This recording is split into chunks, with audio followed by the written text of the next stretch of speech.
बिस्मिल्लाहिर्रहमानिर्रहीम, अस्सलाम वालेकुम। आप देख रहे हैं प्रोग्राम स्पोर्ट्स 360। मैं हूं आपका मेज़बान अहमद नवाज़। हमेशा की तरह आपके साथ शेयर करेंगे स्पोर्ट्स की दुनिया से जुड़ी तमाम खबरें। आज सबसे बड़ी खबर और बड़ी अहम खबर है जिसके बारे में हमारे जो तज्ज़ियाकार हैं मोई शाह साहब, उन्होंने हमें पहले ही आगाह कर दिया था, लेकिन अब एक ऑफिशियल अनाउंसमेंट हो चुकी है जहां पर हुकूमत पाकिस्तान ने पाकिस्तान हॉकी फेडरेशन को बाकायदा तौर पर ये इजाज़त दे दी है कि वो प्रो लीग में पार्टिसिपेट करने जा रहे हैं। मेरे ख्याल से पाकिस्तान हॉकी के लिए ये पिछले कितने अरसे में सबसे बड़ी खबर है। मैं तो इसको इसी तरह कहूँगा। ऑब्वियसली हमारे मेहमान जो हैं वो बेहतर इसको एनालाइज करेंगे और बाकायदा तौर पर इसका ऐलान कर दिया गया। साथ ही साथ सिर्फ ऐलान नहीं किया गया, हमने पहले भी बात की थी कि इसके लिए जो ग्रांट है वो बड़ा ज़रूरी है, तो 35 करोड़ रुपए का जो ग्रांट है उसकी भी मंजूरी जो है वो दे दी गई है।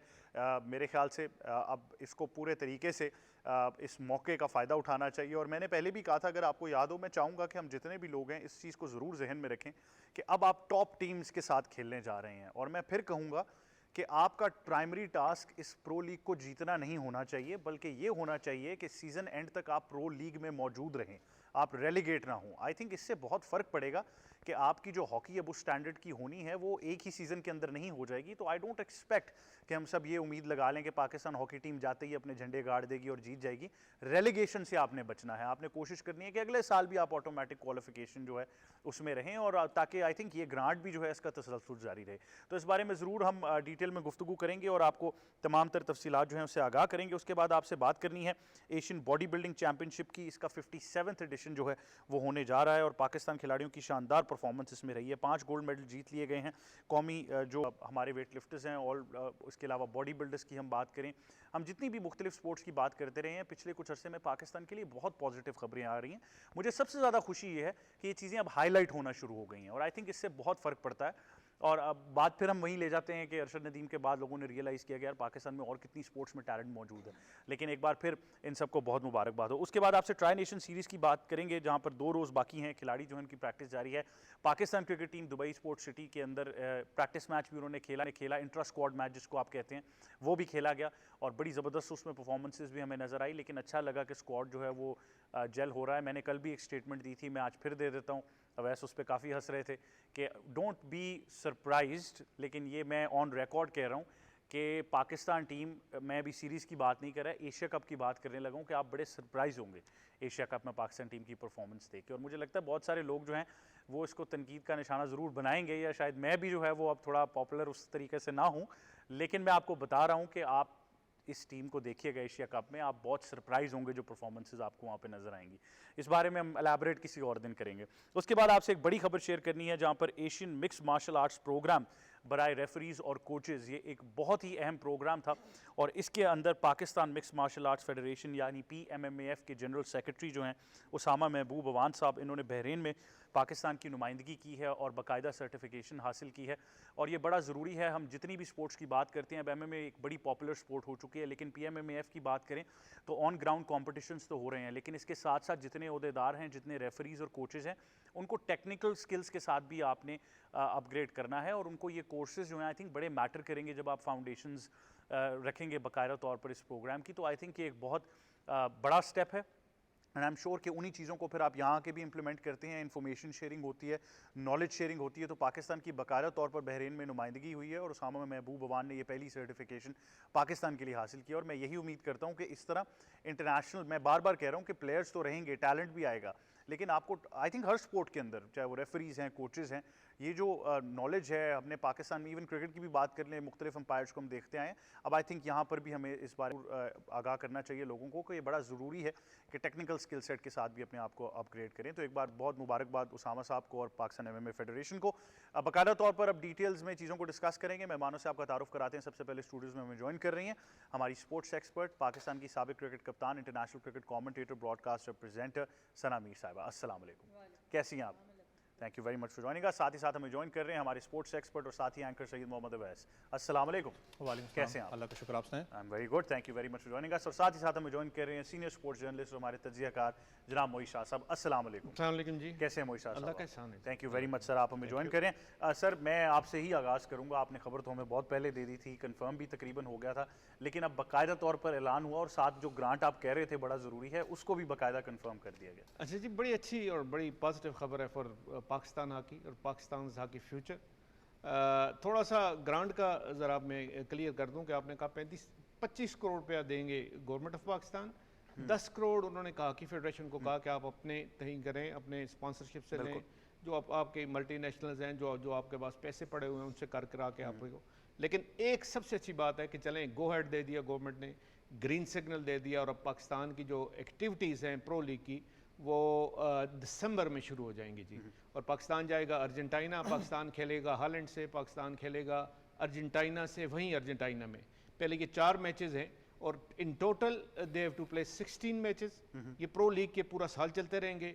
और बड़ा अच्छा आपने इंट्रो दिया कि ये कभी ना सोचिएगा कि हम ये प्रो लीग हम जीतने के लिए जा रहे हैं, ये हम जीत सकते हैं, आई डाउट कि हम इस तरह की, लेकिन अच्छी परफॉर्मेंस होना इज़ वेरी इनकरेजिंग एंड वो that will go a long way.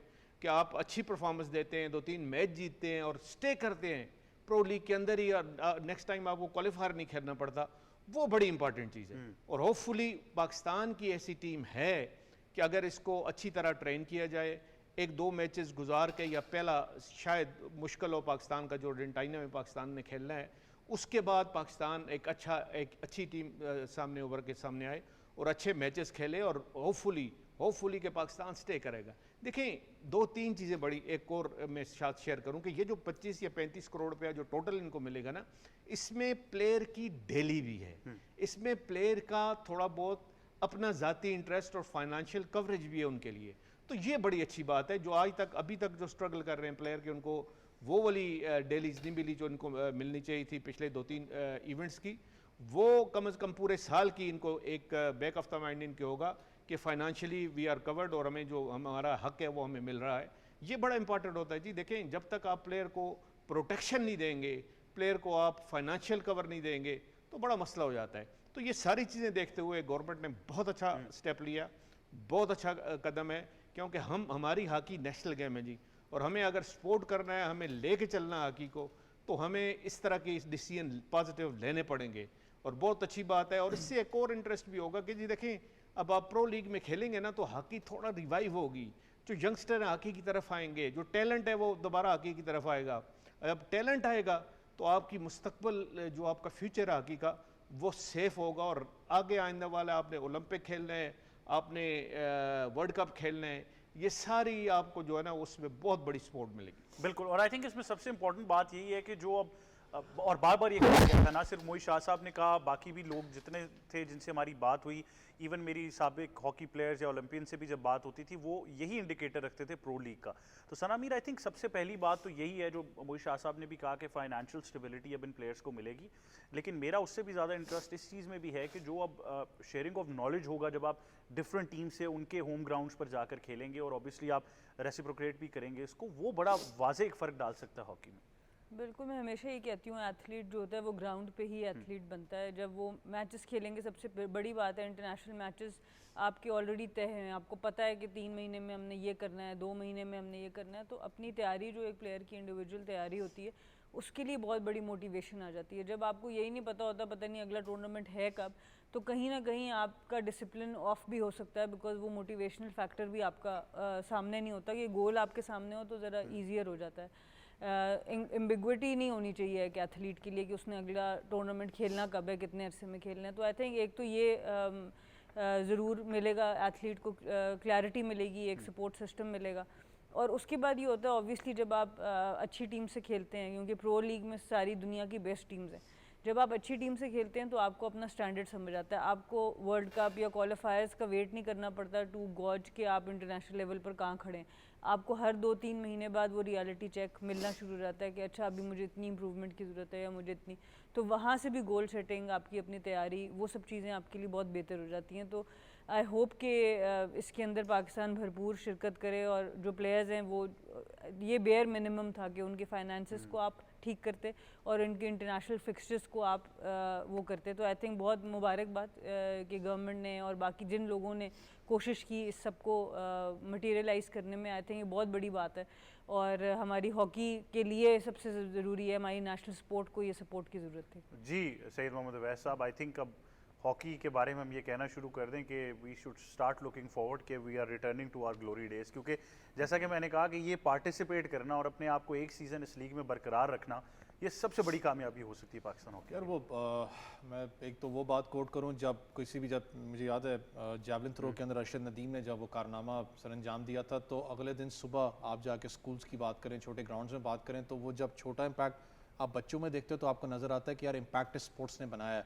Hockey की बात करें, जिस तरीके से पाकिस्तान हॉकी टीम अब पता है आपको मुसलसल परफॉर्मेंसेस देती हुई आ रही है, तो वो अगले दिन आप सोशल मीडिया की बात कर लें या उन लोगों की बात करें जो कि स्पोर्ट्स से बहुत दूर दूर तक होते हैं, वो भी बात कर रहे होते हैं हॉकी पे कि यार पाकिस्तान ने इसमें जो सा कारनामा अपना जो परफॉर्मेंसेस दिखाई है, पाकिस्तान हॉकी अच्छा परफॉर्म कर रही है। फिर सेकेंडली जब आप बात करते हैं, ऑब्वियसली टूर्नामेंट है, आपने यहाँ परफॉर्म करना है, वो एक बात की चीज़ है।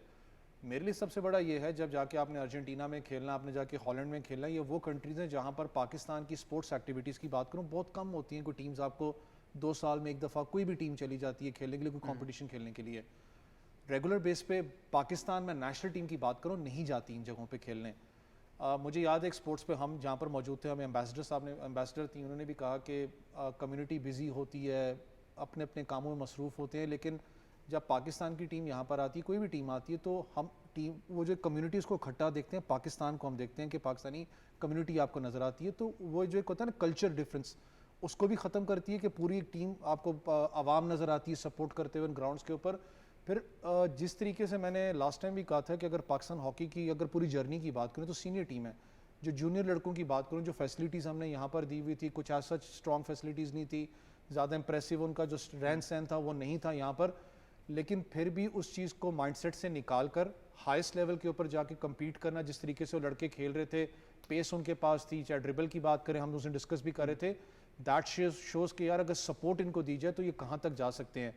हमारा नेशनल खेल रहा है, रिवाइवल है, इसका सपोर्ट करनी है। मुझे पता है कि हमारे जहन में होगा कि यार कल को हम लोग बहुत अच्छी परफॉर्मेंसेस दिखाएं, लेकिन मैं फिर कह रहा हूँ कि बहुत अरसे के बाद पाकिस्तान इस टूर्नामेंट में आ रहा है, वो प्रेशर भी होता है कहीं ना कहीं दिमाग में, टीम को बैकअप करना है, इन लड़कों को बैकअप करना पड़ेगा। अल्लाह करे कि रिवाइवल हो, और अच्छी बात है ऐसा क्रिकेटर यहाँ कप्तान भी हैं, वो तो चले पाकिस्तान खेली में, हम सब बात करते हैं, खुशी की बात है कि एटलीस्ट क्रिकेट से अब निकल के लोग सोच रहे हैं बड़े डायमीटर में कि यार नहीं, दूसरे स्पोर्ट्स हैं जहाँ पर हमारा बच्चा परफॉर्म कर सकता है। लेकिन मैंने कहा ना, चाहे वो लड़कों की बात करें, लड़कियों की, हम पूरा पाकिस्तान में ट्रैवल करता हूँ, एक ही मसला आता है, वो ये कहते हैं कि फ्यूचर कहाँ पर है। ये फ्यूचर है, आपकी टीम जा रही है खेलने के लिए, ये डोरवे बहुत से लोगों के लिए खोलेगा। जैसे कप्तान ने वो जो बात की थी, शायद ये स्टिक लेनी थी आपने हॉकी, हाँ, मैं वही कह रहा हूँ कि एक्सपोर्ट क्वालिटी ना लेनी पड़े इसके बाद। एक वो बात ही तो देखो, दैट मीन्स कि रिवाइव करेगी स्पोर्ट्स इंडस्ट्री को भी। आपको हॉकी की बात करें कि हॉकी जो सी वापस आपको नजर आएगी, जो ये गांव में देहातों में खेली जाती है, कोर्ट्स बने हुए हैं, उनके लिए भी एक मौका होगा, नहीं यार हमारी टीम जा सकती है, दैट मीन्स कि डोरवे खुला हुआ है। अच्छा, इतना पॉपुलर, हालांकि ये बड़ी एक कॉमन मैं आपको बात बताने लगा हूँ, ये इतना पॉपुलर सब्जेक्ट था जब हम भी स्कूल्स में थे कि आपको याद होगा, और इवन अभी भी अगर आप ये टॉय शॉप्स पर जाके देखें तो बिल्कुल छोटे बच्चों के लिए वो प्लास्टिक के छोटे बैट और बॉल और विकेट्स आपको मिलती हैं। इसी तरह बाकायदा वो प्लास्टिक की छोटी हॉकीज भी मिलती थी, मतलब इतना पॉपुलर क्रेज था इसका। लेकिन बात वही है कि आई थिंक सिर्फ अब ये प्रो लीग की क्वालिफिकेशन बात नहीं है। मोई शाह साहब, कल आमिर बिलाल साहब भी हमें बता रहे थे कि पाकिस्तान के अंदर कितनी फैसिलिटीज़ हैं हॉकी की, ऑस्ट्रोटर्फ्स कितने मौजूद हैं। आई थिंक ये साथ साथ अब प्रो लीग तो टीम खेलने जा रही है, वन पार्ट उसमें गवर्नमेंट ऑफ पाकिस्तान, हुकूमत पाकिस्तान ने तो 25 करोड़ रुपए का आपको ग्रांट दे दिया कि आप उसमें पार्टिसिपेट कर लें। लेकिन I think Pakistan hockey federation पे अब ये वाज़ेह जिम्मेदारी आएगी कि उन एग्जिस्टिंग इंफ्रास्ट्रक्चर्स को अब इम्प्रूव करें और पॉपुलर करें हॉकी को। अच्छा जी, I have travelled all around the world. मैं पूरी दुनिया में जाके हॉकी बहुत ज़्यादा कवर की है। मैं 90s की बात कर रहा हूँ, मैं अर्ली 2000 की बात कर रहा हूँ। तकरीबन हर टूर्नामेंट में, हर इंटरनेशनल इवेंट में मैं इनके साथ होता था। मैं अक्सर देखता था कि इवन हॉलैंड या जर्मनी की बात हम करें तो वहाँ एक बच्चों के लिए ना एक छोटा सा एक उन्होंने बनाया होता था, एक राउंड अबाउट, और इस तरह मतलब जिस तरह हॉकी का खासकर वो दूसरी तरफ जिस तरह हॉकी की फील्ड होती है, ऐसे भी फील्ड उन्होंने बनाई साथ होती थी। और वो उसमें आप जो प्लास्टिक की स्टिक्स देते थे बच्चों को, लेस देन 12 या लेस देन 11 जो बच्चे होते थे, और वो काफ़ी देर मतलब है वहाँ पे खेलते रहते थे हॉकी से। वहाँ से क्या होता है आपको कि जो बच्चे का एक वो टुवर्ड्स दैट स्पोर्ट्स जो इंटरेस्ट होता है ना, वो आपको नज़र आ जाता है। वो सिर्फ इस काम के लिए होता है, वो नहीं है बाकी आप आगे जाके सीखते हैं, लेकिन वहाँ से वो पिक कर लेते हैं। तो मैं हमेशा हॉकी फेडरेशन को, पाकिस्तान हॉकी फेडरेशन की बात कर रहा हूँ, इनको भी मैं ये कहता था कि जिस तरह आप जर्मनी में देखते हैं, हॉलैंड में देखते हैं, छोटे बच्चों में खासकर ये जो अराउंड 10 एंड अराउंड है, इन बच्चों में हॉकी का थोड़ा क्रेज़ डालने के लिए, इंटरेस्ट डालने के लिए आप इनको इस तरह की प्लास्टिक की बॉल्स, प्लास्टिक्स की हॉकी, इस तरह की जिससे इनको चोट ना लगे, तो वो ऐसा आप उसका सिस्टम बनाएं ताकि ये खेलते रहें और ये इनको इंटरेस्ट भी आए और ये फ्यूचर के लिए आप कोई पिक भी कर सके इसी एज से। तो ये बड़ा ज़रूरी है। और ओवरऑल मैं देखता हूँ जी कि देखें अब हॉकी का पूल पाकिस्तान में अगर बात करें ना, तो हॉकी के जो प्लेयर्स का पूल है बहुत सुकड़ गया है, कम हो गया है। हार्डली आपको 40-50 के करीब अच्छे खेलने वाले मिलेंगे, इससे ज़्यादा नहीं है पाकिस्तान में। एक वक्त था कि आपको 100 के हिसाब से मिलते थे, 200-300 प्लेयर तो कम अज़ कम होता था। 80s की बात करें, 70s की बात करें, जो कि हर वक्त उसकी ये कोशिश होती थी कि किसी तरह पाकिस्तान नेशनल टीम में किसी एज ग्रुप में, लेकिन नेशनल टीम में कहीं स्टेप इन, कहीं चला जाऊं, लोगों की नज़रों में आ जाऊं। अगर मैं अच्छा खेलता हूं तो मैं लोगों की नज़रों में आ जाऊं, वो चीज़ नहीं है। अब इससे फ़ायदा ये होगा कि इसमें आपका पूल जो है वो एक्सपेंड करेगा। मतलब है ये 50-60 के आप जो प्लेयर देख रहे हैं, ये 100-150 प्लेयर होगा। और एक और बड़ी ज़रूरी बात है अहमद, मैं अब इसके साथ साथ ये भी रिक्वेस्ट करूँगा, प्राइम मिनिस्टर के आर्डर भी हैं कि डिपार्टमेंट्स फॉर गॉड से कम से कम 3-4 स्पोर्ट्स के तो डिपार्टमेंट्स आप रिवाइव करें ना। जो क्रिकेट, हॉकी, फुटबॉल, टेनिस, ये तो कम से कम आपको हर जगह नजर आए। कबड्डी इसमें शामिल है, एक आध और अच्छी स्पोर्ट्स जो है वो, ये सारे जो सुई सदरन, सुई नादरन, बैंक्स हैं, इनको ये रिवाइव करना चाहिए। अच्छा, टिपिकली वही नजर आते हैं आपको, आर्मी, नेवी, एयरफोर्स, जी जी जी, आर्मी, वापदा, एयरफोर्स, नेवी, हमेशा यही फोर फ्रंट पे रहते हैं, यही सर्विस देते हैं स्पोर्ट्स को प्रमोट करने के लिए। ये बैंक्स के पास इतना, देखें हर एक का बजट होता है मखसूस। ये सुई गैस की दोनों की बात मैं कर रहा हूँ, इनका बजट है, नेशनल बैंक्स का सारे को बजट है। ये बजट जो आप स्पोर्ट्स की प्रमोशन पे लगाएं ना, आप ये हॉकी की प्रमोशन पे लगाएं, क्रिकेट की प्रमोशन पे लगाएं, कबड्डी, स्क्वाश, टेनिस और ख़ासकर ये फुटबॉल जो है, इसमें चाहिए आपको बेस चाहिए। बेस उस तरह बनता है, खासकर हमारे जैसी कंट्री में जिसमें यहाँ पे मेंबरशिप नहीं होती। देखिए हमारी सोसाइटी में कोई मेंबरशिप नहीं है कि जी फलाना इस सेक्शन में आप इस्लामाबाद में आए तो इतनी मेंबरशिप इस ग्राउंड की है, वो वाला कॉन्सेप्ट नहीं है यहाँ पे। जब तक वो डेवलप नहीं होता, हमें डिपार्टमेंट पे करना पड़ेगा और डिपार्टमेंट की स्पोर्ट्स को रिवाइव करना पड़ेगा, पॉपुलर करना पड़ेगा। तो ये बड़ी ज़रूरी बात है जी। और मैं फील करता हूँ कि प्रो लीग के बाद शायद डिपार्टमेंट में थोड़ा बहुत और भी डिपार्टमेंट्स को थोड़ा बहुत उन पर स्ट्रेस किया जाए कि अपनी अपनी जो स्पोर्ट्स हैं और ख़ासकर मेजर स्पोर्ट्स हैं उनको रिवाइव करें, उनकी टीमें रिवाइव करें, का मुसलसल आप जो है वो खेलें वहाँ पे डोमेस्टिक टूर्नामेंट्स में। और कोई डोमेस्टिक टूर्नामेंट आप हॉकी को, फुटबॉल का हो, बाकी कबड्डी का हो, स्क्वाश और टेनिस और इस तरह के हो, वो आपने मिस नहीं करना। अच्छा, मैं एक चीज़ मैं ज़रूर कहूँगा, देखिए मुझे ये ज़रूर लगता है कि हमने बहुत देर तक ये बात की कि जी हॉकी के हालात और हॉकी फेडरेशन और इवन के लोग फाइनेंशियल उसकी भी बात करते हैं। मोई शाह साहब ने एक सही चीज़ की निशानदेही की कि डिपार्टमेंट्स का क्या रोल होना चाहिए। लेकिन मैं यहाँ पर पाकिस्तान हॉकी फेडरेशन और उनके जितने अहदेदार हैं उनसे ज़रूर मुखातिब होकर ये कहूँगा कि देखें, खुदारा एक चीज़ है जिस पे आप इवन लिमिटेड बजट्स में भी काम कर सकते हैं, और वो है कि अपने डिजिटल मीडिया या अपने मीडिया को ज़रा स्ट्रॉन्ग कर लें। देखें, अगर आप आज हमें ये स्टोरी बताते हैं कि इस वक्त पाकिस्तान के हॉकी के जो कप्तान हैं उनका कहाँ से ताल्लुक़ है, या उनका छोटा सा एक हम पीस देखते हैं इंस्टाग्राम के ऊपर या फेसबुक के ऊपर या एक्स के प्लेटफॉर्म के ऊपर, और इसी तरह उनकी ट्रेनिंग हमें पता चलती है या हॉकी की कुछ टर्मिनोलॉजीज़ बताई जाती हैं, या इवन लॉन्गर रन में आप छोटे छोटे मतलब एक पॉकेट्स के अंदर स्कूल्स में जाते हैं, वर्कशॉप्स करते हैं, बच्चों को के छोटे कैंप्स लगाते हैं, तो तभी आई थिंक आप फ्यूचर में इन्वेस्ट कर सकते हैं। और आई थिंक ये इतना बड़ा सब्जेक्ट अब हो चुका है। क्रिकेट सिर्फ पैसे की वजह से पॉपुलर नहीं हुई, हाल ही में मैं ये भी देख रहा हूँ कि इवन आईसीसी हो या डिफरेंट क्रिकेट बोर्ड्स हों या इवन काउंटी के जो सतह पर क्रिकेट हो रही है या लीग्स हो रही हैं या छोटी टीम्स हैं इवन क्लब्स की, उनका डिजिटल मीडिया इतना स्ट्रॉन्ग है कि उनकी एक प्रेजेंस बनी रहती है। तो सनामीर आई थिंक ये बड़ा इंपॉर्टेंट सब्जेक्ट होगा और ये एक वाज़े ट्रांसफॉर्मेशन ला सकता है कि अगर एक बच्चा या हम बैठ के कोई रील देख रहे हैं, कोई वीडियो देख रहे हैं हॉकी के बारे में जो पाकिस्तान हॉकी फेडरेशन बना रही है, तो उससे बहुत सारी इंसाइट आ सकती है। बिल्कुल, आई थिंक ये बहुत ही इंपॉर्टेंट पॉइंट आपने रेस किया, क्योंकि जो एथलीट्स हैं अब उनका मुकाबला सिर्फ दूसरे स्पोर्ट्स के एथलीट से भी नहीं रहा, उनका मुकाबला हर उस टिकटॉक, यूट्यूब, क्योंकि आपके स्पॉन्सर्स अट्रैक्ट करते हैं, आपके व्यूज़, एक इंसान की कैपेसिटी टू एब्जॉर्ब जो भी आपको सोशल मीडिया पे आ रहा है वो भी लिमिटेड है, हर एक के पास टाइम भी लिमिटेड है।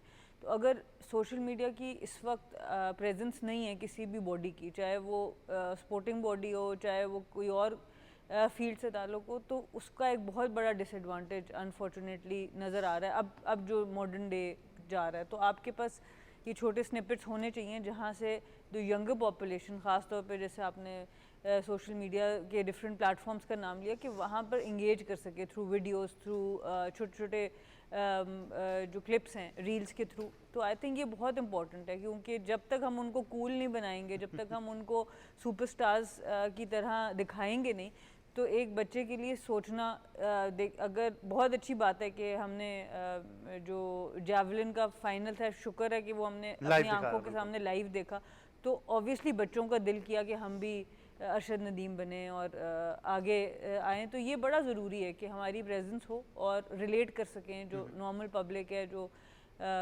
यंग बच्चे हैं, वो उससे रिलेट कर सकें। आप भी जी ऐड कीजिए।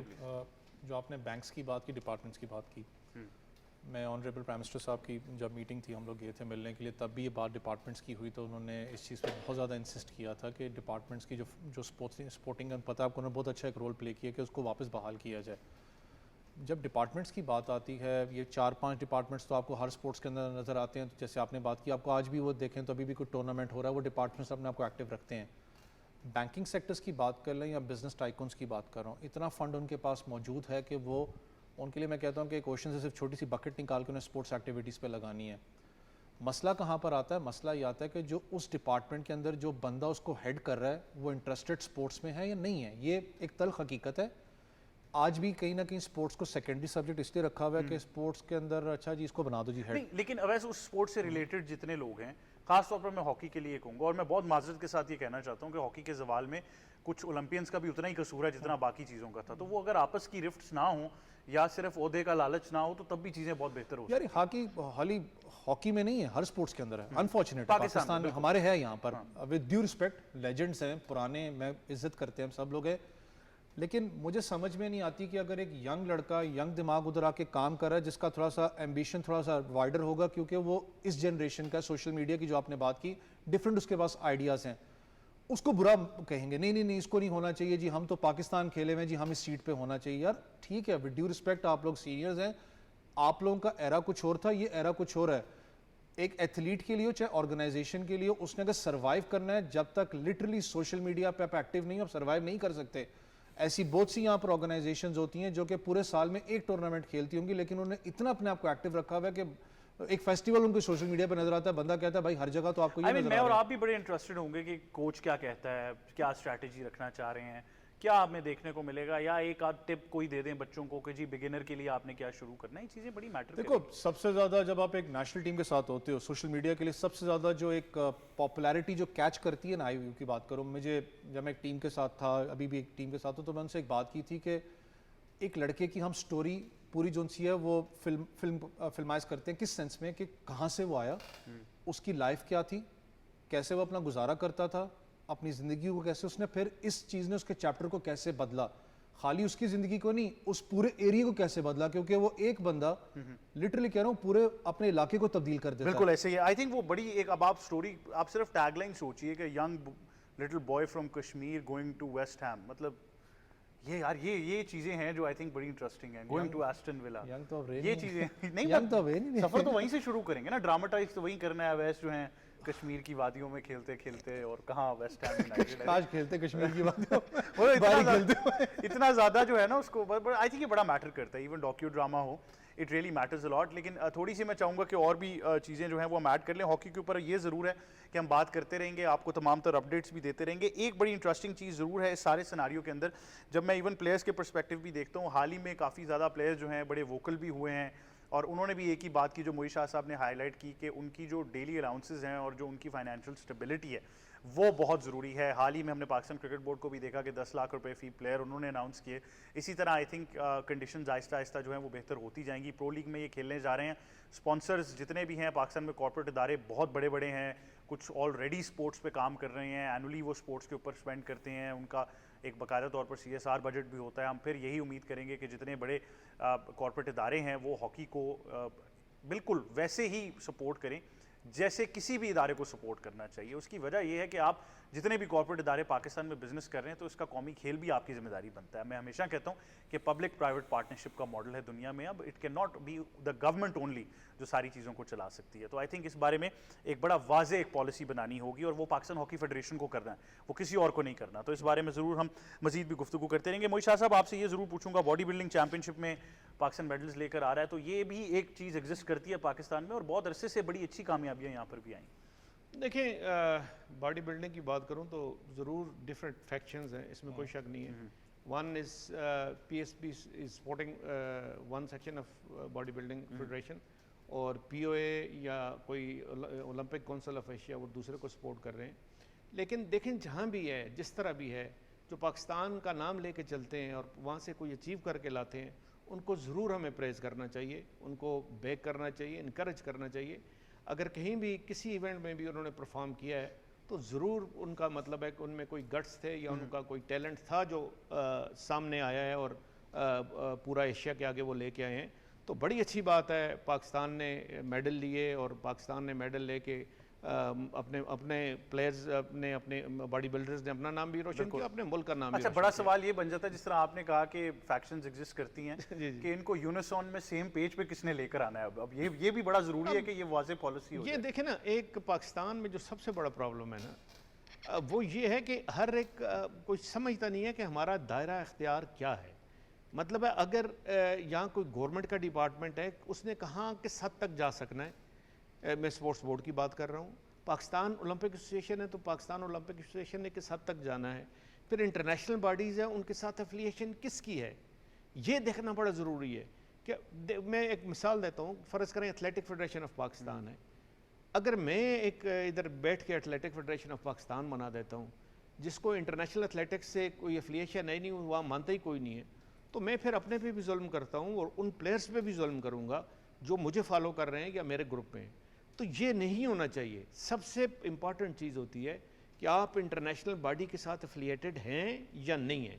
आपकी अगर फेडरेशन कल साउथ एशियन गेम में कम्पीट नहीं कर सकती, कल एशियन गेम्स में कम्पीट नहीं कर सकती या ओलंपिक के लिए क्वालिफाइंग राउंड नहीं खेल सकती, फिर ऐसे कोशिश का, ऐसे एफर्ट्स का फ़ायदा कुछ नहीं बनता। तो ज़रूर जो हमारे थिंक टैंक है, स्पोर्ट्स की एडमिनिस्ट्रेशन की बात कर रहा हूँ, कंट्री के वो लोग जो स्पोर्ट्स के डिसीजन मेकर्स हैं उनकी बात मैं कर रहा हूँ, वो अगर कोई इसका फैसला करना चाहें तो ज़रूर करें, लेकिन सबको बिठा के, मिला के, स्टेक होल्डर्स को सामने रख के कि जी आपके क्या ग्रीवियंसेस हैं, इनके क्या हैं, फेडरेशन के क्या हैं, POA के क्या हैं, आप सारे बैठे बात करें, ये चीज़ें हैं, यहाँ से आप हम आपको रूम दे सकते हैं, यहाँ आप इस तरह मूव कर सकते हैं, यहाँ हम मूव कर सकते हैं, ये हमारा दायरा अख्तियार है, ये आपका दायरा अख्तियार है। देखें, कोई भी एक जो नेशनल ओलंपिक कमेटी होती है ना, इंटरनेशनल ओलंपिक कमेटी जो होती है, जो IOC होती है, वो नेशनल ओलंपिक कमेटी के साथ एफिलिएटेड होती है। सुनती वो हमारी नहीं सुनेंगी, किसी और की नहीं सुनेंगी, IOC सुनेंगी, जो वहाँ की रिस्पेक्टिव कंट्री की नेशनल ओलंपिक कमेटी होती है, उसकी सुनेंगी। वहाँ से जो मैसेज जाएगा वो एक्सेप्ट होगा, ना कि किसी और इदारे से कोई जाएगा वो एक्सेप्ट होगा। तो ये सारी चीज़ें हमें देख के, ख्याल रख के, फिर हमें कि कौन सी सही फेडरेशन है और कौन सी फेडरेशन नहीं है, वो डिसाइड फिर हमें उस वक्त करना है। बिल्कुल, आई थिंक ये बड़ा वाजे होगा कि एक हिकमत अमली ऐसी हो जहाँ पर ये पॉलिसी स्ट्रीमलाइन हो जाए, क्योंकि इसकी वजह से बहुत सारे सेटबैक्स आते हैं, बहुत सारी डिविजन्स हो जाती हैं, इसको सेम पेज पर लाना बहुत ज़रूरी है। अब आपसे क्रिकेट की ज़रूर बात करेंगे, जहाँ पर 2 ही रोज़ रह गए हैं, पाकिस्तान की ट्राई सीरीज़ होने जा रही है। बड़ा इंटरेस्टिंग एक इंट्रा स्क्वाड मैच भी खेला गया सरा मीर, और बड़ी ज़बरदस्त उसमें परफॉर्मेंसेज अभी लग रही थी। प्लेयर्स बहुत पॉजिटिव एटीट्यूड में, ये मैंने अंदाज़ा लगाया कुछ इंटरव्यूज सुन के कि वो बहुत पॉजिटिव है। बिल्कुल, I think obviously hype up तो होंगे, there is a lot at stake सारे प्लेयर्स के लिए। उन सबको पता है कि इस ट्राई सीरीज़ में परफॉर्म करना almost half a ticket to Asia Cup and half a ticket to the World Cup, और बहुत एट स्टेक है सारे प्लेयर्स के लिए। और पिछली सीरीज़ भी फिर ओवरऑल जो खेलते हुए आ रहे हैं, ये टीम अब जेल भी करना शुरू होगी, सबको अपने रोल्स की भी बेहतर समझ आती जा रही है और हमेशा इन्जॉय करते हैं। आई थिंक जब आपका कंपटीशन टफ होता है, Afghanistan is a tough side और मज़ा आएगा आई थिंक मैचेस का भी। और फिर UAE भी अब उस तरह की टीम नहीं रही जो एक ज़माने में शुरू में थी। अब आपको बिल्कुल ऑन टोज रहना पड़ेगा। तो आई थिंक वो पॉजिटिव माइंडसेट, और ये फॉर्मेट भी ऐसा है T20 का जहाँ पर ये कोच भी ज़्यादा एट ईज़ हैं और ये जो टीम हमने सिलेक्ट की है वो भी ज़्यादा एट ईज़ है। वनडे फॉर्मेट में ज़रा डिफ़िकल्टी रहेगी इनको अभी कुछ अरसे के लिए जब तक चीज़ें बेहतर नहीं होती, but T20 is a format जहाँ पर ये सारे बड़े एक्साइटेड भी होते हैं, इकट्ठे खेले भी हैं। तो आई थिंक जब तक टूर्नामेंट स्टार्ट नहीं होता तो हमेशा प्लेयर्स टीम्स के मोराल अच्छा होता है। वो अब पहला मैच किस तरफ जाता है वहाँ से भी काफ़ी चीज़ें तो आपकी बातों से तो वाज़ेह है कि ज़्यादा खतरा यूएई का है। अभी हम अफगानिस्तान की बात नहीं नहीं नहीं, कर रहे। अफगानिस्तान को बिल्कुल I think one of the favourite teams मैं तो कहूँगी। अच्छा, वो उनके प्लेयर्स बड़े इस मामले में दे आर वेरी थॉरो, मतलब they enjoy playing against Pakistan, ये बड़ा वाज़ेह है। अब उन्होंने वनडे फॉर्मेट को भी इतना ज़बरदस्त खेलना शुरू कर दिया कि जब एक टीम वनडे फॉर्मेट ऐसे कन्विंसिंगली अब इंग्लैंड जैसी टीमों को हराना शुरू कर दे, ऑस्ट्रेलिया के करीब आना शुरू कर दे, तो फिर T20 उनके लिए आसान हो जाता है। उनको पता है कि इधर तो हम अपनी स्किल्स को किसी वक्त भी स्विच ऑन कर सकते हैं। तो तगड़ी टीम बन चुकी है अफगानिस्तान। बिल्कुल जी। सैयद मोहम्मद अवैस, बड़ा ज़बरदस्त इंट्रा स्क्वाड मैच हुआ, प्लेयर्स बहुत पॉजिटिव एटीट्यूड के अंदर हैं, तो लगता यही है। और आई थिंक चेयरमैन भी बार बार ये हमें याद दहानी करा रहे हैं कि मेरा कोई इन्फ्लुएंस नहीं है, सिलेक्टर्स और कोचेस को फुल हैंड दिया गया है कि वो अपनी मर्जी के डिसीजंस लें। आप कहीं छक्का याद तो नहीं करवा रहे हसन नवाज ने जो कल मारा हारिस रऊफ को? वो मैं आपको कल याद कराऊंगा। लेकिन यार एक अच्छी बात है कि एटलीस्ट पॉजिटिविटी है कैंप के अंदर। आपको नज़र आ रहा है कि एक जेलअप स्क्वाड है। ऑब्वियसली अभी ट्राई नेशन सीरीज स्टार्ट नहीं हुई, लेकिन वो जेलअप स्क्वाड कहीं ना कहीं बैक एंड पे आपके होता है। जो कप्तान बात करें कि ऐसा प्लेयर जिस वक्त आप इस पोजीशन के अंदर होते हो, खाली आपकी परफॉर्मेंस से जंग नहीं, आपकी जंग आपसे भी होती है कि यार मैंने बहुत से क्रिटिक्स को मैंने शट करवाना है, मैंने परफॉर्म करके देना है। क्योंकि ये जो सीरीज़ है ये हकीकत है कि चाहे वो एशिया कप हो चाहे वर्ल्ड कप, और दूसरा इस सीरीज़ के अंदर अपने आप को भी आपने मनवाना है। और ये टफ सीरीज़ इसलिए क्योंकि कंडीशंस डिफरेंट है। यहाँ पर बॉल इतनी आसानी से बैट पे नहीं आएगा। 130 135 हार्डली 150 160 आपको नज़र आएगा। लेकिन अगर ओवरऑल इसकी बात करें तो अफगानिस्तान तो आपको एक थ्रेट नज़र आता है। यूएई की थोड़ी सी हालिया परफॉर्मेंस देखें तो बहुत बेहतर रही है। उनका बॉलिंग यूनिट आपको ज़्यादा इंटैक्ट नज़र आता है, लेकिन बैट्समैन ने उनको जितवा के दिया बांग्लादेश के खिलाफ भी। वो जो ओपनिंग डिपार्टमेंट वसीम की बात करें, उनको ज़्यादा सपोर्ट आयल T20 से मिली है। वो जो एक्सपीरियंस गेन करके। अच्छा, माजी में उनका एशिया कप में एक डेब्यू ऑलरेडी हो चुका था, आपको याद होगा, जिस सीजन हांगकांग भी थी।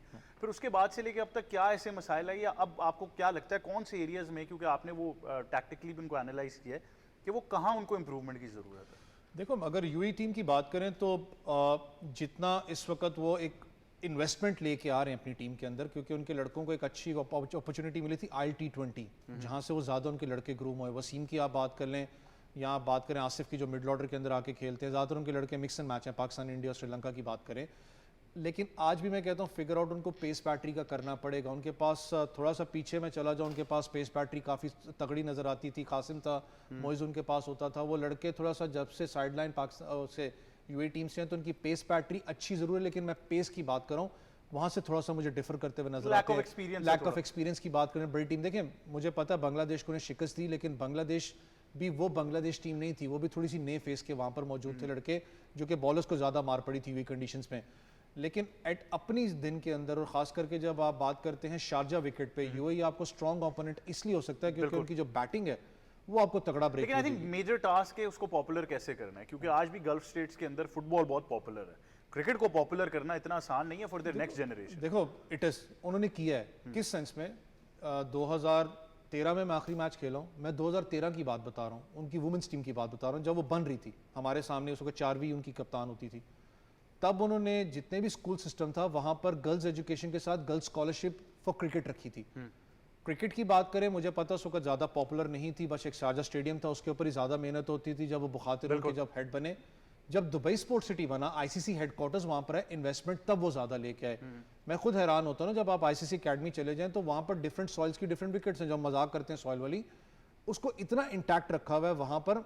हम इतना पुराना क्रिकेट बोर्ड होके, फाइनेंशियली इतना तगड़ा होके, हम उस सेटअप को अभी तक बिल्कुल नहीं लेके आ ये सके। एक मेरी गुजारिश जरूर होगी कि ये मजाक आप ये क्या करें, आप करते हैं, हमें ना इसमें जबरदस्ती शामिल करें। नहीं, हमने पिचेस विजिट ही नहीं की थी, तस्वीर आज भी आपकी मौजूद है। मैं कोशिश करूंगा कल चलवा लूं, लेकिन वो आपकी तस्वीर मैंने विजिट किया था, लेकिन उस प्रोग्राम में आप थे। नहीं लेकिन ओवरऑल आई थिंक एक बड़ी अपॉर्चुनिटी तो जरूर मिस हुई है उनको। एक अच्छा कप्तान मिलते मिलते रह गया, एक अच्छा wicket keeper batter Usman Khan, शायद उनके लिए खेल रहे होते तो कप्तानी की तरफ भी गामजन एक मैं इसमें एक चीज़ मैं क्लियर करना चाहूँ कि ऑब्वियसली आज भी उस ग्रुप के अंदर वो चैट होती है।